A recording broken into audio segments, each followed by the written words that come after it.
So good day everyone. Before anything else, I would like to ask for apology for uploading this video late. It's because I had trouble with my home responsibilities here.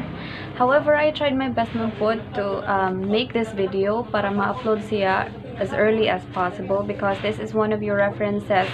This will be one of your references for your activity that I give. Okay? So, ito siya. Okay, yesterday, last meeting, we discussed about the introduction to mythology and folklore, and we talked about the definition of myth, the types of myth, the definition of folk literature, especially the difference between folklore and folk literature. So moto siya. And then, however, we weren't able to discuss the genres of folk literature because we ran out of time last time. So I told you to read it. Did you read the notes?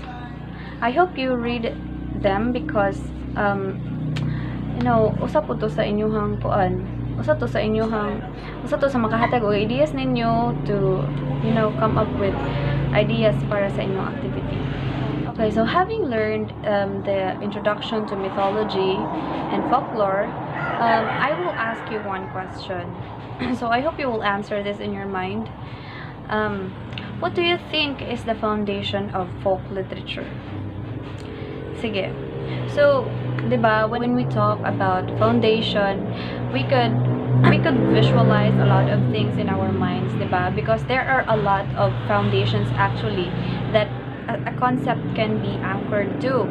Sa folk literature, the probable or the possible foundations that we could consider is the principles, the beliefs, or the cultural traditions of a certain place before they could come up with stories like this folk literature, folk stories nga na. So those foundations nga atong na mention are the basis for them to come up with those kanang tales, diba? Aside from those mentioned nga factors or possible foundations of folk literature, there is one thing pod nga murag mo say silbi major foundation sa folk literature, especially when you interpret those kanang literary pieces. So what are these, do you think? Okay, so these are the theories. So the topic that I will discuss in this video is all about the theories related to folk literature. So these are already in the lecture notes that I sent you yesterday.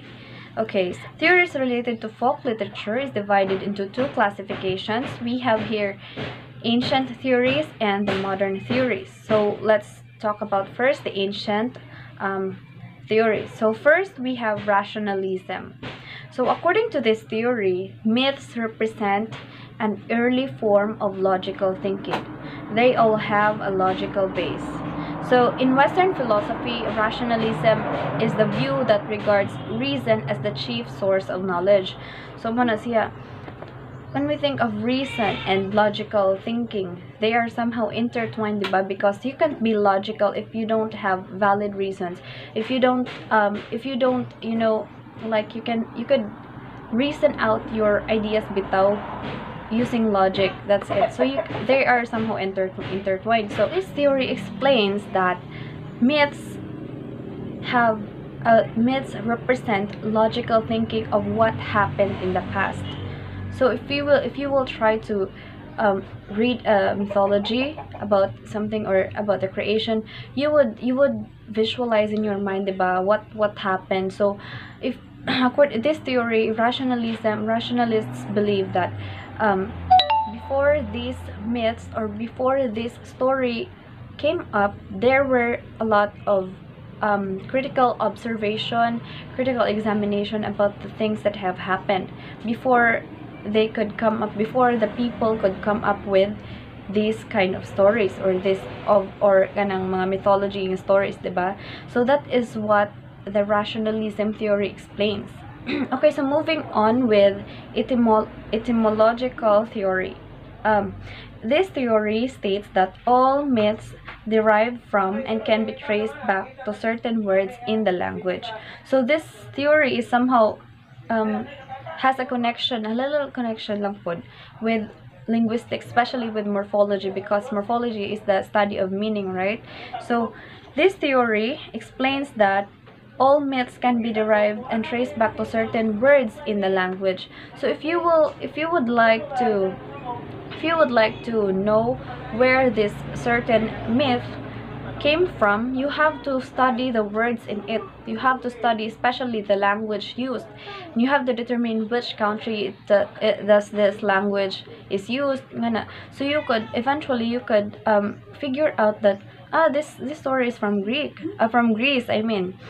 So mo to siya. That's the function of etymological theory. You have to take a deeper look, or take a glimpse, or pay attention to language that is used in the narratives of the story.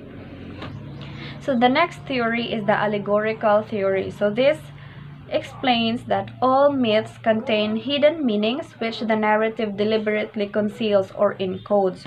So according po aning nga theory ko, no, all myths have a meaning beyond what is written. So if you will read a certain myth or mythology story, you could figure out already kung mabasa nimo in the context lang nga obvious ang meaning. But if you will use this theory, if you will anchor your myth with allegorical theory, you will discover more of it, more meaning beyond the narrative context nga imong gibasa. That explains the allegorical theory, that all myths contain hidden meaning. So you just have to discover them.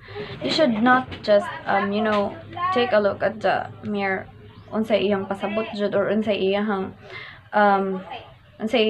kaning sanay tawagan na unsay iyang gisulti ba. But you have to internalize, or sabto nimo understand what is really behind the context.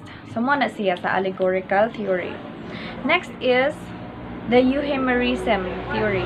So this term is named after Euhemerus, a Greek who lived from 325 to 275 BC, and this explains that all myths arise from historical events which were merely exaggerated. So if you remember, historical types of myth can also be somehow considered to be anchored with this theory, because diba historical myths are kanang retold stories from the past which comes in greater meaning. So pasabot nadugangan siya og meaning, just like katong example or gi-mention ni someone ninyo estudyante katong niingon nga marites, murag mga marites. So just like mao po niya ang explanation sa euhemerism theory nga kanang all myths arise from historical events happened in the past which are exaggerated. So exaggerated meaning naana siya, gidugangan siya ba, just like how the historical events appear nga kanang comes in greater meaning na. So mao na siya ang explanation sa euhemerism. Next, okay, so mao to siya ang sa ancient theories. So we have here 4 sub-theories, or ngani, and 4 theories under ancient theories. We have rationalism, what do you call it? Etymological theory, allegorical theory, and euhemerism. So those are the 4 theories under ancient theories. Okay, moving on with the modern theory. So we have here, under this theory, we have 8 theories pod, and let's start with naturalism. So in this hypothesis, all myths are thought to arise from an attempt to explain natural phenomena. People who believe in this theory narrow the source of myths by tracing their origins from the worship of the sun or the moon. So it talks about more with nature, bitaw, natural nga phenomena. So the attitude of naturalism is the philosophical belief that every existence and every single thing arises from natural phenomenon with one or more natural causes, and any supernatural or spiritual explanations behind it are denied. So mo to siya, no?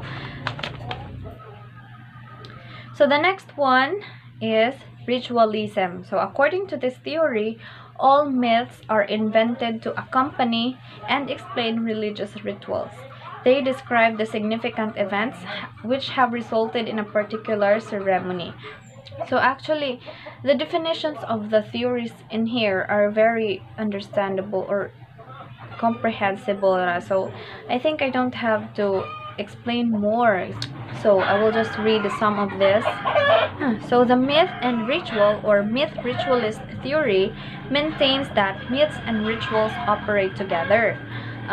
The theory claims not that myths and ritual happen to go hand in hand, but that they must happen to go hand in hand. So they must happen to go hand in hand because maula gito nga kanang kuan ko no, ang myths ko no are intended to accompany religious rituals. Mana siya. So the next theory is the diffusionism. So the diffusionists maintains that all myths arose from a few major cultural centers and spread throughout the world. Their diffusionism was essentially a myth created to make people accept a picture of human prehistory when scientifically there was insufficient material to make such reconstruction possible. These scholars were simply romanticists rather than scientists. So this theory explains nga all myths ko no murag came from a certain or a specific place lang. Unya na spread ra siya throughout the world. And nagka version of kanang, for example, nakakuan po sila ilahang version nga na dire po sa ilahang nga na. So this theory mo na siya explanation sa diffusionism theory. Next is the evolutionism theory. So myth making occurs at a certain stage in the evolution of the human mind. Myths are therefore an essential part of all developing societies, and the similarities from one culture to the next can be explained by the relatively limited number of experiences open to such communities when myths arise. So, okay, so the evolutionists believe that our mind evolved since we were young, and then at a certain stage of our development of the evolution of our mind, ana mo occur ang atong ability to make stories, to create stories, to observe what happened in the real life, to observe what happened in the surroundings, for us to come up with myth or folk literature nga na. So that is what this theory explains, that our human mind evolves, and at a certain stage mo to siya nga kanang we are able to make myths. Next is Freudianism. When Sigmund Freud, the founder of modern philosophy, interpreted the dreams of his patient, he found great similarities between them and the ancient myths. So he believed that certain infantile are repressed, that is, they are eliminated from the conscious mind but continues to exist within the individual in some other form. Okay, so the next theory is the Jungian archetypes. So Carl Jung was a prominent psychologist who, while he accepted Freud's theory about the origin of myths, did not believe that it went far in explaining the striking similarities between the motifs found in ancient theories and those of his patient. So he believed that myths and dreams were expressions of collective unconscious, in that they express core ideas that are part of the human species as a whole. So in other words, Carl Jung believed that all myths are just an expression of wisdom that is innate in the human mind, and that is done through the process of evolution, or could be spiritual process. So that is what his explanation, that is what he believes. Yeah, that's it. Next is the structuralism theory. So this theory is fairly a recent development and is closely allied with the research of linguistics. So according to this theory, all human behavior, the way we eat, dress, speak, is patterned into codes which have the characteristics of language. So, diba, language has kuan a lot. If we will kuan ng linguistics, diba, we will learn that sentences are kuan na structures, na grammars. According to this theory, structuralism, ang ato po kuno nga kanang sana mga lihok, our actions are kuan pod naapod siya structures, naapod siya pattern. Same with the kanang pattern nga naa sa language. So this theory is somehow connected pod with linguistics, just like the etymological theory. So the last theory is the historical critical theory. So this theory maintains that there are a multitude of factors which influence the origin and development of myths, and that there is no single explanation will suffice. So there is, according to this theory, daghan jud tinuod jud, I believe in this theory pud nga daghan jud pwede nga source sa myths, sa kanang myth making, sa mga stories, folk stories nga na. So mao na siya nga kanang daghang factors lang yung maka-influence, and that there is no single kuan mura gud na sa kanang word nga love, charot, or you can explain. There are a lot of explanations about it, pero there is nothing jud nga capable, no objective explanation nga makaingon nga why objective explanation ba sa love, diba? Nga na pod ang gi-explain sa historical critical theory nga there are actually there are a lot of factors that could influence the origin and development of myth, and mao lagi to siya as what I have mentioned nga balik-balik na ho. There is no explanation jud nga mosibo kung wa jud siya standard bitaw nga explanation about how these myths originates, diba? So mao to siya. That's all about the theories related to folk literature. So these theories, diba, are very helpful in interpreting the kanang myth stories nga ato ang kuan or any literature nga ato mabasa, especially kanang mga journals that are related with mythology and folklore. So and the last thing is that these theories manggod allow us or give us the kanang idea, or give us the idea to explain something, why it happens, because naman siya iya nga belief bitaw. So mo to siya. I hope you learned something from my video, and thank you so much for listening. God bless. Cheers!